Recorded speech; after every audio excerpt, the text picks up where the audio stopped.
नमस्कार, आप देख रहे हैं ई समाचार। मैं हूं एल डी स्वामी। इस वक्त मैं इलाहाबाद के कर्ण पैलेस में हूं और यहां पर जो है राज्यसभा सांसद कार्तिकेय शर्मा यहां पर पहुंचे हैं और इलाहाबाद में जो है निमंत्रण देने के लिए पहुंचे हैं। आगामी जो है 5 मई को करनाल में जो है बहुत बड़े स्तर पर जो है भगवान परशुराम जयंती का जो है उस पर उपलक्ष्य पर जो है बड़ा आयोजन किया जा रहा है। उसके निमंत्रण को लेकर यहाँ राज्यसभा सांसद जो है कार्तिकेय शर्मा पहुंचे हैं। मीडिया से उन्होंने बातचीत की। चलिए सुनते हैं उन्होंने क्या। यहाँ पे आने का भगवान परशुराम जी के जन्मोत्सव के उपलक्ष्य में एक भव्य कार्यक्रम का आयोजन हो रहा है करनाल में आने वाली 5 मई को, और पुरानी सब्जी मंडी में 1 बजे कार्यक्रम होगा।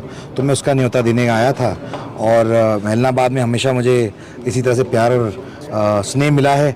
उसी तरह का प्यार स्नेह आज भी देखने को मिला, बहुत आशीर्वाद मिला और मुझे पूरी उम्मीद है कि इलाहाबाद से भी बहुत अच्छी तादाद में और मात्रा में लोग आएंगे और इस कार्यक्रम में शिरकत करेंगे। आप भगवान परशुराम जी की जयंती को लेकर हर जिले का दौरा कर रहे हैं, इस प्रकार रिस्पॉन्स मिल रहा है ओवरऑल? जी, बहुत अच्छा रिस्पॉन्स मिल रहा है। मैं आज सुबह हिसार में था, लगभग 3-4 कार्यक्रम हिसार में थे। अब मैं यहाँ आया हूँ, अब मैं यहाँ से हाँसी जाऊँगा।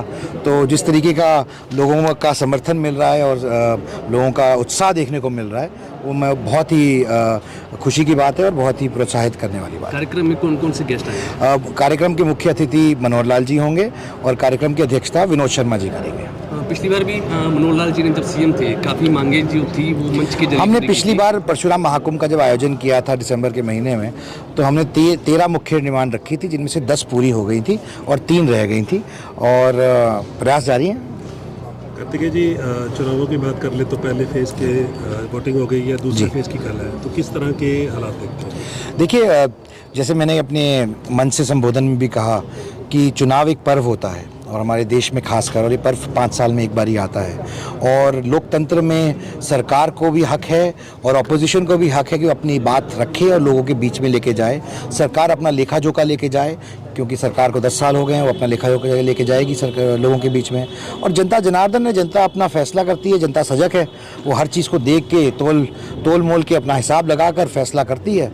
और मेरा ऐसा मानना है कि हमारे देश को जिस तरह का नेतृत्व मिला है पिछले 10 साल में माननीय नरेंद्र मोदी जी के नेतृत्व के अंदर प्रधानमंत्री के तौर पे देश बहुत तरक्की किया है और देश आगे गया है, और अगले 5 साल भी नरेंद्र मोदी जी को प्रचंड बहुमत मिलेगा प्रधानमंत्री के तौर पर। हरियाणा की 10 सीटें हैं, तो क्या आपका भी राजनीतिक लंबा कैरियर है? क्या खैर मेरा कैरियर राजनीतिक इतना लंबा नहीं है, 1.5 साल हुआ है। हाँ, अगर मीडिया के तौर पे पूछेंगे तो शायद मैं आपको अलग तरीके से विश्लेषण दे सकूं, पर मेरा ये कहना है कि प्रचंड बहुमत मैंने कहा है, तो देश में भी और प्रदेश में भी भारतीय जनता पार्टी को नरेंद्र मोदी के नेतृत्व के अंदर प्रचंड बहुमत मिलेगा। विपक्षी पार्टी अपने उम्मीदवार अभी तक नहीं उतार पाए हैं, उनको लेकर आप क्या कहेंगे सर? देखिए, ये मैं तो सिर्फ इतना समझ पाया हूँ कि एक विधानसभा एक बड़ा क्षेत्र होता है, एक पार्लियामेंट सीट के अंदर लगभग 9 विधानसभाएं होती हैं, और अगर हम आकलन करें तो 16 से 18 लाख वोटें होती हैं, और उन तक पहुँचना 20-25 दिन के अंदर बहुत वैसे ही मुश्किल होता है। तो क्या स्ट्रैटेजी लेके चल रही है वो लोग ऑपोजिशन वाले, ये मुझे नहीं पता, वो उनका आंतरिक मामला है।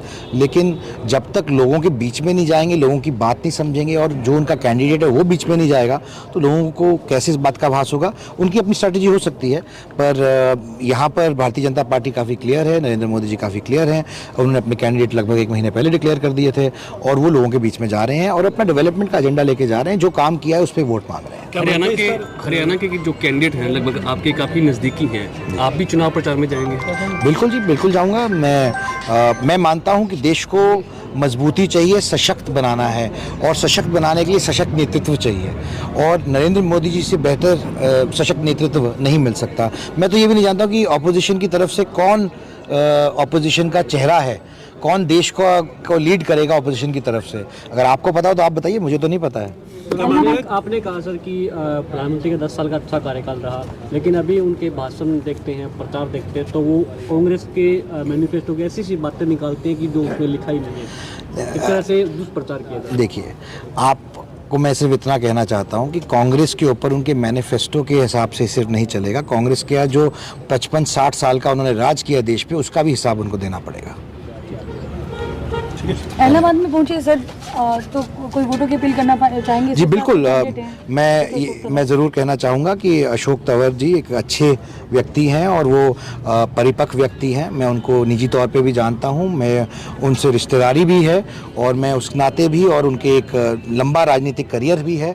मैं आप सबसे अपील करना चाहूँगा कि एक अच्छे सशक्त व्यक्ति को आप नेतृत्व दे दें, ताकि सिरसा के अंदर वो जो काम रुके पड़े हैं और जो लोगों की ज़रूरतों के काम हैं और आपकी बात एक सशक्त तरीके से संसद में उठाई जा सके और कोई रख सके, तो मेरे हिसाब से अशोक तंवर जी बहुत अच्छे कैंडिडेट हैं, जिनके लिए मैं अपील करता हूं आपके माध्यम से कि लोग उनको ज़्यादा से ज़्यादा मात्रा में वोट करें। चैनल के माध्यम से अपील सर?